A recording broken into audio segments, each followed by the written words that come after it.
Hi friends, welcome to my channel Ila's Idea. இன்னைக்கு நம்ம என்ன பார்க்க போறோம் அப்படினா பன்னீர் பிரியாணி எப்படி பண்றது அப்படினு சொல்லிட்டு உங்களுக்கு நான் காமிக்கிறேன். அதுக்கு முன்னாடி தேவையான ingredients எல்லாமே ரெடி பண்ணிக்கலாம். ஃபர்ஸ்ட் வந்து என்ன சொல்றது ஒரு பிரிஞ்சி இலை, சோம்பு, ஏலக்காய் ஆக்சுவலா 5 வச்சிருக்கேன் 4 போதும்.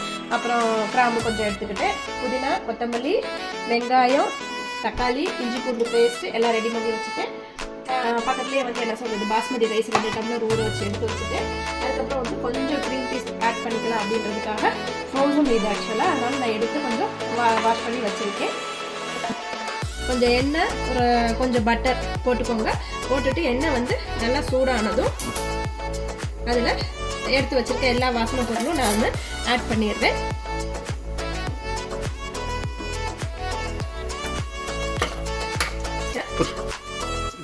இதெல்லாம் லைட்டா நல்லா ஆயில்ல பொரிஞ்சு வந்ததுக்கு அப்புறம் நம்ம ஆனியன் ஆட் பண்ணிக்க போறோம்.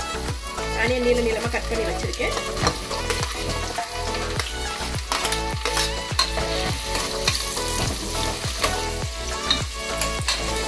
ஆனியன் நல்லா வதங்கிட்டு இருக்கு. கோல்டன் ப்ரௌனுக்கு வரட்டும். வெங்காயம் வதங்கிடுச்சு. இஞ்சி பூண்டு பேஸ்ட் ஆட் பண்ணிக்கோங்க. நல்லா வதங்கினதுக்கு அப்புறம் டொமேட்டோவும் சேர்த்துக்கோங்க. வதங்கட்டும். நல்லா வதங்கிடுச்சு. இப்போ வந்து ஒரு கைப்பிடி கொத்தமல்லி போட்டுக்கோங்க. ஒரு கைப்பிடி புதினா இதை சேர்த்து நல்லா வதக்குங்க. வெங்காயம் வதக்கும் போதே வந்து கொஞ்சம் உப்பு சேர்த்துக்கோங்க. நல்லா வதங்கிடுச்சு. இதுக்கப்புறம் வந்து இது தனி மிளகாய் பொடி, கரம் மசாலா 2 எடுத்து வச்சிருக்கேன். ஆட் பண்ணிக்கோங்க. 2 பச்சை மிளகாய் போட்டுக்கோங்க. வெங்காயத்தோட சேர்த்து போட்டுக்கலாம். நான் மறந்துட்டேன். எல்லாமே நல்லா வதங்கிருச்சு. வதங்கினதுக்கப்புறம்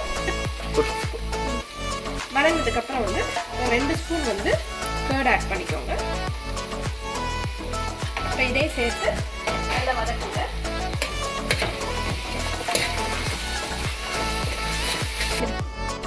பாஸ்மதி ரைஸ் வந்து இந்த டம்ளர்ல 2 டம்ளர் கழுவி ஊற வச்சுட்டேன். ஒரு 1/2 hour ஊறிட்டு இருக்கு. இப்போ வதங்கியாச்சு. இப்போ இது கூட வந்து நம்ம ரைஸ் சேர்த்துக்க போறோம். போட்டு ரைஸ் வதங்கிடுச்சு. கிரீன் பீஸ் எடுத்து வச்சிருக்கேன். இது ஆட் பண்ணிக்கோங்க. இது சொன்ன மாதிரி நான் வந்து ஃப்ரோசன் ஆக்சுவலா. ஸோ இது எல்லாத்தையும் ஆட் பண்ணிக்கிட்டேன். இந்த சைட்ல வந்து ஏற்கனவே சொன்ன மாதிரி லைட்டா வந்து பட்டர் போட்டு சின்ன சின்ன கியூப்ஸா வெட்டி போட்டு கொஞ்சம் மிளகாய் பொடி, உப்பு, லைட்டா லெமன் போட்டு இதை நல்லா வந்து ரோஸ்ட் பண்ணி எடுத்து வச்சிருக்கேன். இதை லாஸ்டா வந்து நம்ம போடுறோம்.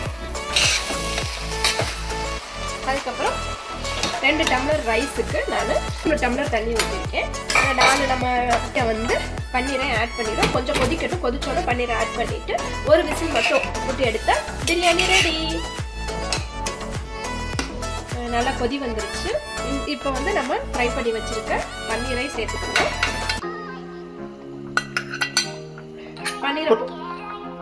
பன்னீரை போட்டுட்டு நம்ம கட்ட கொதி வருது மூடிடலாம். மூடி நம்ம வந்து லைட்டா ஒரு விசில் விட்டாலே போதும். இல்லை அப்படின்னா ஒரு மாதிரி குழஞ்ச மாதிரி ஆயிரும். ஸோ ஒரு விசில் விட்டு அப்படியே எடுத்துடலாம். ஒரு விசில் வந்ததும் ஆஃப் பண்ணிவிட்டு விசில் போனதும் ஓப்பன் பண்ணால் கரெக்டாக இருக்குது. இதே மாதிரி நீங்களும் செஞ்சு பாருங்கள். தேங்க்ஸ் ஃபார் வாட்சிங்.